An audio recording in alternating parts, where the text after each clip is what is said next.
My SafeStart story happened 10 years ago. I was on a job working for, we were working on a job for Turner Construction, and I was on the site measuring all the curb and gutter that we had a subcontractor perform. I was remeasuring all the curb and gutter because I thought we weren't being paid for all the quantity we had done. So looking back now, I realized I was probably a little frustrated. I was back out there measuring all this work, and I was rushing because I wanted to hurry up and get it done.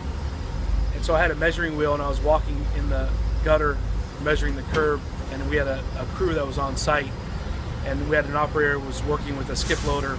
And I walked down this roadway down on one side, and I passed in front of the crew, waved to them, acknowledged I was there on site, and I passed them, and then I crossed over the other side of the street, and I started to walk back down and walking away from the crew, still measuring the curb and gutter.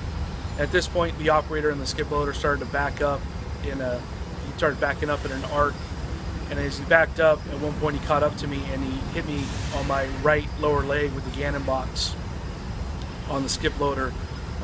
It ended up breaking my lower right leg, both bones. I had a compound fracture. I ended up having to have surgery that night at Stanford Hospital, and I have a steel plate with 9 screws down my lower right leg. So it's something that I am reminded of constantly every day I deal with. It could have been a whole lot worse. I thought at first he could have severed my leg, could have ran me over with the skip loader, so it could have been a whole lot worse. But then also looking back now, I realized why it happened. I was rushing, I was frustrated, I was back out there remeasuring.